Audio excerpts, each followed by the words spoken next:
Alright, welcome back. Bienvenue à tous. De retour pour une nouvelle série de tutos.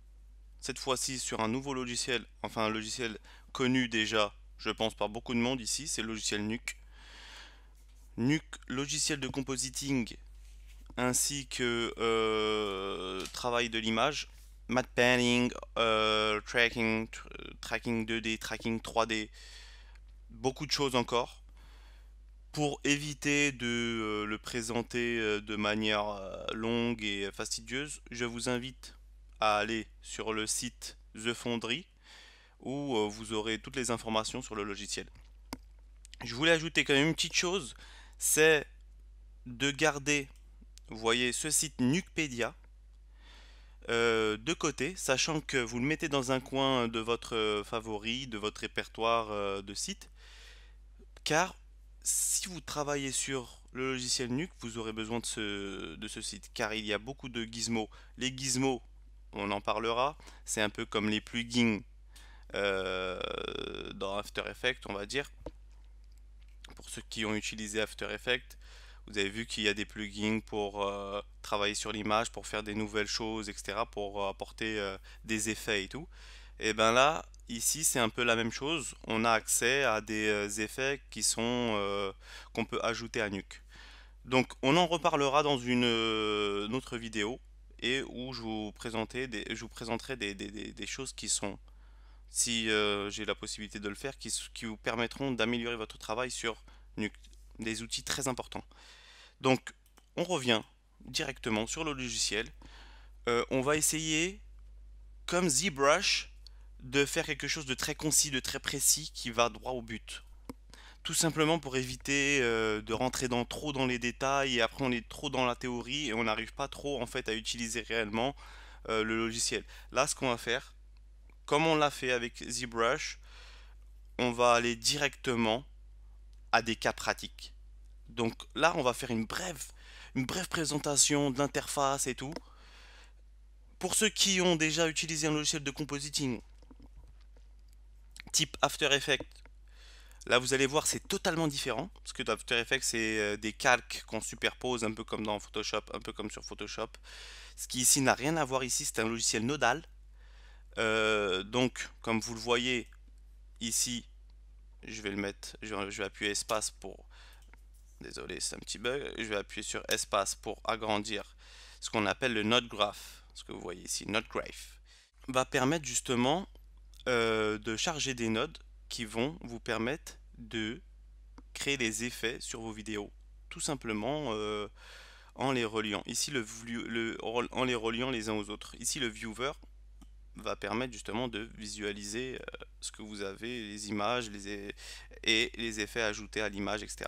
Donc le node graph, je vais ajouter n'importe quelle node juste pour vous montrer. Hop, c'est comme vous voyez, on les relie les uns aux autres. Pour l'instant, ça vous paraît abstrait. C'était juste pour vous présenter c'était quoi un petit peu le node graph. Mais on va faire ça au fur et à mesure. On va attaquer directement. Je vais pas passer par quatre chemins. Donc les files edit, je pense que tout le monde connaît dans n'importe quel logiciel, file pour créer une nouvelle composition, ouvrir, sauvegarder, etc. Edit, copy, paste, dupliquer, etc. C'est des choses qu'on voit dans beaucoup de logiciels. On en parlera si il y a des cas spécifiques, à savoir des choses assez spécifiques. En ce qui concerne les nodes, vous allez voir que principalement les nodes sont sur le côté gauche. Vous voyez, il y a une barre sur le côté gauche avec des icônes qui contiennent tous les nodes. On va pas les passer en revue parce qu'en fait, on les appliquera au fur et à mesure. Et c'est comme ça qu'on comprendra à quoi sert le node. Voilà, ils sont là. Maintenant, bien sûr, il y a des raccourcis clavier. Hein, on les verra au fur et à mesure. Pour l'instant, ce qu'on va faire, c'est que tout simplement, on va, juste pour montrer le principe, l'exemple, pour savoir déjà comment entrer dans le logiciel, ce logiciel qui, je vous le dis en suivant ces tutos, sera accessible à n'importe quel débutant qui ne connaît rien du tout au logiciel et qui pourra pratiquer des effets et qui pourra modifier ses vidéos et créer des effets sur ses propres courts-métrages. je le dis. Donc, à suivre une série très importante de cas pratiques sur le logiciel. Là, on commence tout de suite, juste pour montrer l'essentiel. Importer une vidéo. Je veux importer une vidéo. Le node read. OK? J'appuie sur R, raccourci R. Une page s'affiche. Tout simplement, je charge une vidéo. Bon, je charge n'importe laquelle, c'est juste pour montrer, pour donner l'exemple. Voilà, elle est là. On voit le format sur la fenêtre de droite. Le format qui est en HD, le color space. Pour l'instant, ça, on le laisse comme ça, c'est pas important. C'est juste pour montrer comment on charge. Vous avez la barre de lecture qui est accessible, je pense que tout le monde connaît, il n'y a pas besoin de présenter ça pour l'instant. Ça c'est clair. Quand on commence un projet, tout de suite, on est sur le node graph, on appuie sur S. S pourquoi? C'est pour régler les project settings, c'est pour régler justement paramétrer son projet. Vous pouvez mettre un nom, la direction du répertoire. Vous voyez ici, on peut régler le nombre d'images. On commence de 1, là c'est jusqu'à 450, on peut le baisser, augmenter. L'image par seconde.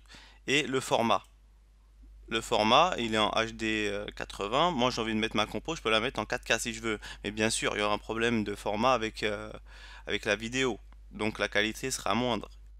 Donc à vous de essayer, soit vous gardez le format de votre vidéo avec lequel vous l'avez filmé, soit vous pouvez baisser ou autre, à vous de voir par rapport à votre projet.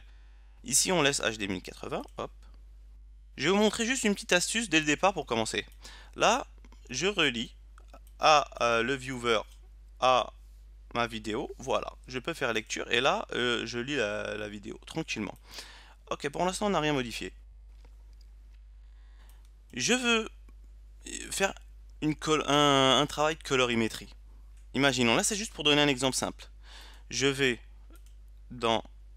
parce que comme j'ai l'habitude d'utiliser les raccourcis, maintenant je suis plus trop... Voilà, color correct avec le raccourci C. Vous allez voir qu'après vous allez au fur et à mesure, vu que vous allez connaître les raccourcis, vous allez utiliser souvent les mêmes nodes. Là, color correct, j'ajoute, il s'est ajouté ici. Je fais une modification par exemple, j'augmente le gain, voilà, bon. Je change la couleur, par exemple, hop. J'ai cliqué sur, ici, le rouleau de couleur, on va appeler ça vulgairement. J'ai mis sur le bleu. Vous voyez, j'ai dragué, j'ai glissé la souris en avançant le rond sur le bleu. Voilà, par exemple. Mais maintenant, j'ai envie de voir quel est le résultat quelle est la différence entre ma vidéo initiale et le résultat qu'on voit actuellement.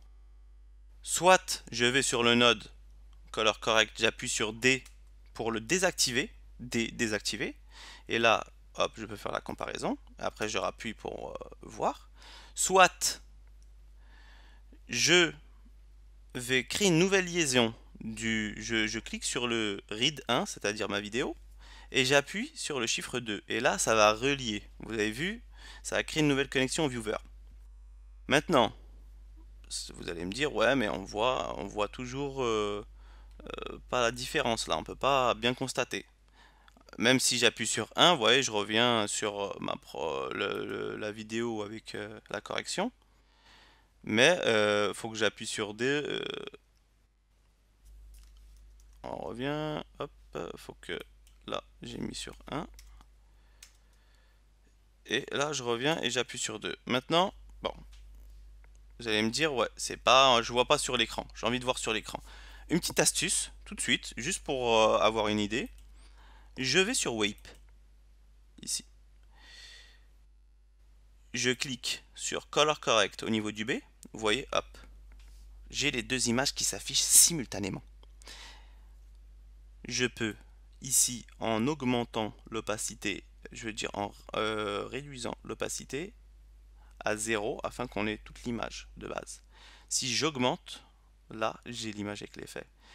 Je peux camoufler, hop, pour laisser la vidéo avec l'effet, ou retirer.